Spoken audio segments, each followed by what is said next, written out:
Olá pessoal, tudo bem? Vamos começar mais uma aula e nessa aula vamos prosseguir a toda a parte relativa ao endereçamento IP, tá legal? Vamos lá. Bom, eu já havia falado para vocês na aula anterior que a função da máscara de subrede é estabelecer a divisão entre redes e hosts em uma rede baseada no protocolo TCP/IP. Então, a máscara de classe A, como já foi falado, ela faz a divisão rede-host no primeiro octeto, a classe B no segundo e a classe C no terceiro. Com o tempo, o IETF ele identificou que essa subdivisão, que é baseada nas classes, que a gente chama de classful, ela não é muito eficaz. Eu já havia falado para vocês anteriormente, porque essa distribuição ela vai dar um número de IPs e um número de rede que não condiz com a realidade. Então, por exemplo, se eu tenho uma máscara de classe C, ela vai me dar 256 IPs. Obviamente, eu já expliquei para vocês na aula, em aulas anteriores, que uma rede com 256 IPs, ela na verdade tem 254 aplicáveis, porque o primeiro IP é o de rede, eu não posso usar, e o último é o de broadcast. Então, 254 IPs é a quantidade de IPs que uma rede classe C pode me fornecer. A rede classe B vai me dar 65.536 IPs ao total e 65.534 aplicáveis, né? Obviamente, isso aí é uma quantidade exacerbada para a grande maioria das redes de médio porte, ou seja, é muito. E as redes de classe A nem se fala, são 16.777.216 IPs, 214 quando eu tiro rede broadcast. Então, se guiar simplesmente por essas divisões, hoje não é mais viável porque eu iria jogar muito IP fora, né? Uma vez que eu atribuo uma rede com uma quantidade enorme de IPs e esses IPs não estão em uso, obviamente eu estou jogando esses IPs fora aí. Então é por isso que o IETF ele definiu alguns procedimentos a partir da RFC 0950 para pegar uma determinada rede e quebrar essa rede no que a gente chama de subrede. Então, basicamente, a ideia seria pegar uma rede que antes era contígua, e subdividir essa rede em blocos, de forma que eu consiga atribuir blocos com endereços IPs menores a redes diferentes, fazendo com que eu evite o desperdício, certo? Então, basicamente, a subrede nada mais é do que uma subdivisão da rede, que já é uma divisão em si, tá legal? Então, vamos ler o slide aqui. Em 1985, a RFC 0950, pessoal, uma ressalva, tá? Se você quiser dar uma olhada nessa RFC, eu já mostrei para vocês os sites das RFCs, isso vai ser muito legal para o seu processo de aprendizagem, tá bom? Então, essa RFC definiu procedimentos padrões para o uso de subredes, ou seja, dividir uma rede em tipo de classe A, B ou C em peças menores. A divisão em subredes veio para resolver dois problemas sérios com relação à internet.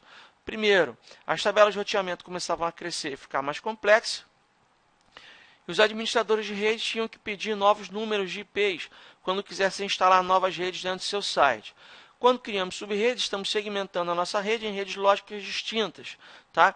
Então, repara, imagina o seguinte, eu tenho um determinado provedor, esse determinado provedor, o que ele fez? Ele pegou a rede 200, 201, 144, repara que o prefixo é o mesmo, ó, 201, 144, 201, 144, e essa era originalmente uma rede classe C.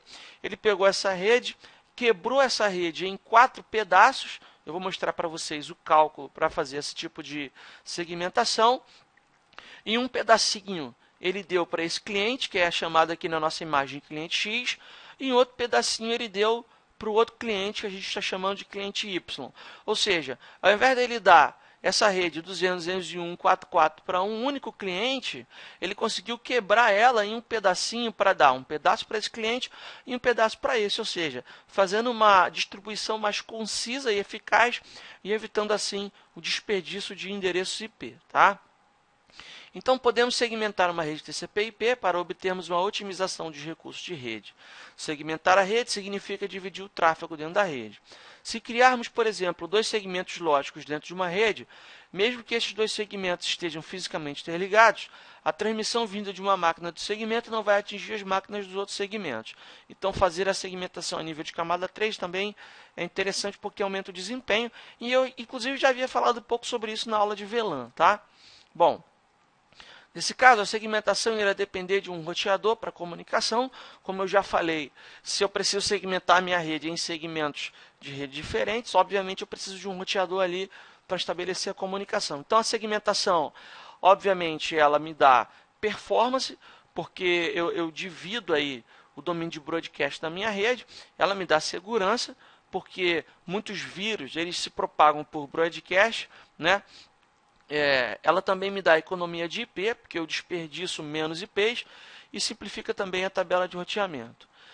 Segmentamos logicamente uma rede usando o que chamamos de subredes. Então, o que seria subrede? Aqui é apenas um exemplo, tá, pessoal? Originalmente, o que eu tinha? Um exemplo aqui. Eu tenho uma parte do meu IP identificando a rede, outra parte identificando o nó ou o host. Eu pego essa parte que identifica os nós e uso uma parte dele para subrede. Então, tenho uma porção de rede, outra porção de subrede e outra porção de host ou nó, certo? Isso são as máscaras de subrede. Bom, então, o que eu faço? Eu pego aqui na minha subrede a parte de host, certo? E ligo uma parte de host, fazendo com que a parte de host ela passe a identificar subrede. Bem, dando sequência a essa aula, nós vamos mostrar para vocês inúmeros exemplos de cálculos de subrede no quadro, para que você possa aprender de forma mais eficaz o uso das subredes, principalmente para o pessoal aí que tem alguma dificuldade com conversão de base. É importante você prestar muita atenção nas aulas que virão a seguir, para que você possa ter um melhor desempenho nessa matéria, que é uma parte importantíssima e fundamental do nosso treinamento, que é a parte de subredes, tá legal? Bom, pessoal, nós vamos encerrar aqui a aula de hoje, tá? Na próxima aula nós iremos para o quadro, ainda no assunto subrede, para darmos para vocês inúmeros exemplos de subredes, tá legal? Bom, vamos encerrar por aqui e até a próxima aula.